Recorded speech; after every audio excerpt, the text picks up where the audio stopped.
Are the Chicago Bulls eyeing the free agency class of 2021? And more importantly, should they be looking ahead at that class? What is going on, y'all? 5 Sports Talk back at it with another video talking, of course, some NBA, talking some Bulls on this channel. If you're a new man, welcome, and make sure to go ahead and subscribe. I post daily videos. You don't want to miss out. Stay notified by clicking the bell icon down below, and you'll be notified of all my videos. And go ahead and follow me on my social media, on Twitter, my Instagram, links down below and on the screen for that. I do stay very active on those social media sites, so you will absolutely want to talk, debate. Let's do it. We can do it on there. So with that being said, you guys see the topic for today's video. I got a very interesting Bulls topic for you guys because the Bulls never seem to stop entertaining us, right?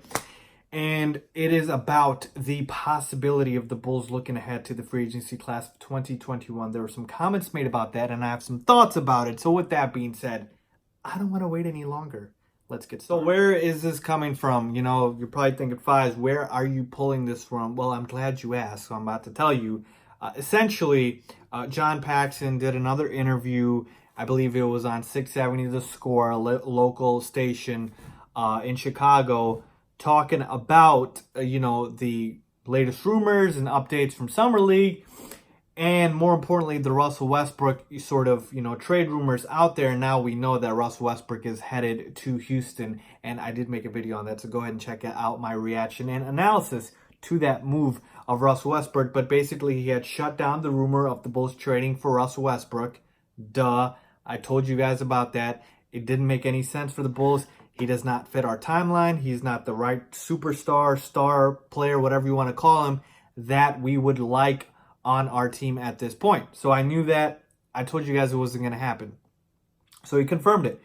The second part was where he basically talked about that the Bulls essentially want to be in a position like the Lakers, like the Clippers, where they have stars, but they understand that right now the timeline is not ideal for those stars to join the Bulls, and we saw that, and I told you guys we weren't going to get any big free agents, so I didn't even have expectations.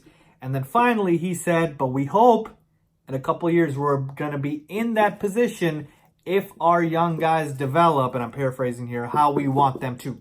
So if our young guys develop, we hope to be in that position, essentially like the Lakers, like the Clippers, to be able to acquire those superstars. And I shouldn't say acquire, I should say sign those superstars, right?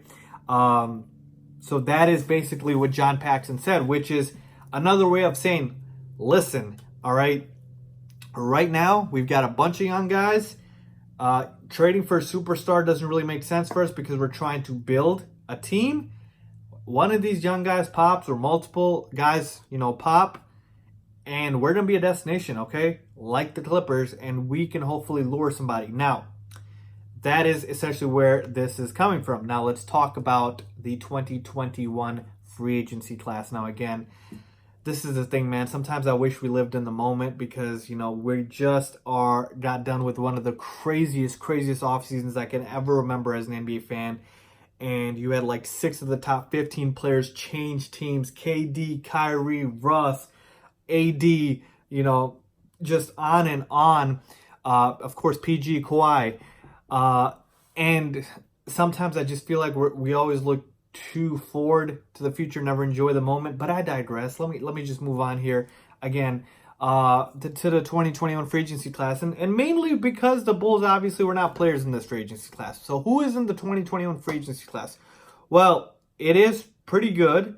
We've got Kawhi Leonard and Paul George, who just made it better. It was okay, and it got pretty good once Kawhi Leonard and Paul George signed their contracts. Why? Because they signed 2 + 1 year contracts to give them the option to be free agents in 2021. So essentially, those two guys are there. LeBron James could be a free agent, but again, LeBron James is going to be, obviously significantly older at that time. We don't know if he's still going to be a top 5 player in this league at that time. He is getting up there in age, although he has shown no signs of a drop-off, so I don't want to hear that. But again, in 2021, we don't know. You've got guys like, obviously, the jewel is Giannis Antetokounmpo. He is the main guy. Kawhi Leonard's there. Paul George could be there as well. LeBron's there, but it's Giannis who's the main guy. And then you've got a bunch of secondary guys like Blake Griffin, You've got like a Mike Conley. So there's definitely stars there. But the main thing is there are A-level stars like PG, Kawhi, LeBron, and Giannis. So obviously the Bulls need one of those stars. So how can the Bulls make it happen? And should they be looking ahead to the free agency of 2021? First question, how can they make it happen? They've already made it happen, folks. I got you guys right here with the hookup. The Bulls already are in perfect position for free agency class of 2021. If you look here on my very handy dandy whiteboard, these are all of the players that we are expecting to be under contract until 2021. So Zach LaVine, Wendell Carter Jr., Chandler Hutchinson, Lauri Markkanen, Kobe White, and Daniel Gafford. Everybody else is expiring. Otto Porter Jr. is expiring. The guys we signed this year, Thaddeus Young, Tomas Satoransky. Basically, everybody besides the guys you see here are not going to be under contract with the Bulls unless something changes, okay? And Lauri Markkanen's going to probably get an extension or a qualifying offer at that point.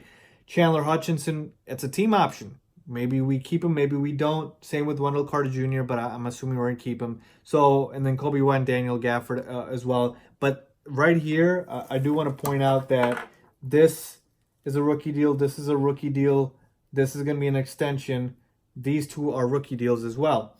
And here is the magic number, okay? That's how much cap space the Bulls can probably have, okay? This is a very ballpark estimate because of the salary cap going up and all of the contracts Bulls have, coming off the books in 2021 as well as what they have on the books in 2021. You can approximate about $63 million, which is a lot of money. So you can get multiple, not just one, multiple stars, max level stars with that salary cap space. So that's answering question number one. Can the Bulls make it happen? Absolutely. They already are on path for that, okay? Now the second question, the more complicated one. Should the Bulls be focused towards the free agency of 2021? Short answer, absolutely. You never want to not acquire stars in this league. Absolutely, when those A-level stars are there, right? Like I mentioned with Giannis, LeBron, Kawhi, PG. Why it's complicated is because of the reason I stated in previous videos about Lauri and Zach LaVine. The buck stops with them. If Lauri Markkanen and Zach LaVine don't develop how we expect them to, how we want them to, then we're going to be stuck in the same position as we've had in the past where, free agents haven't come to the Bulls. But I've also talked about there being, circumstances for why we didn't get certain guys. Remember, D Wade and LeBron were then come here in 2010. It was just Pat Riley was able to fit all three of those guys. In Miami, we couldn't fit all three. We could fit two. So there have been circumstances, but for the most part, absolutely, the Bulls should target and look for guys in the free agency class 2021. But let's not forget that if Lauri and Zach LaVine don't develop into stars, nobody's going to come here anyway. So it's great to look ahead, but we don't want to turn into New York Knicks, where as soon as the Knicks struck out this year in free agency, they're looking right ahead to 2021, and it's just a vicious cycle that you end up being in. So, like I said, I'm optimistic, but I'm also realistic. Lauri and Zach turn into stars, or even better yet, superstars, and those free agents will come, okay? If they don't, we're going to be stuck in the same spot. So, at that point, again, keep the flexibility there, but don't literally put all your marbles in one basket, because if you look at the free agent moves of the past year with the biggest names, Kawhi Leonard's from LA. Paul George is from LA. LeBron James wanted to go to LA to move his family there. None of those have been basketball reasons, if you will, okay? So to me, a lot of these free agents have not been making moves based on basketball. So sometimes it is a matter of luck, which is why I've always said, build your team, okay? Do it the way Denver did it. Do it the way those guys built through the draft. They've got a young nucleus and they're championship contenders. That's how I want the Bulls to do it. That's the exact model I want them to use.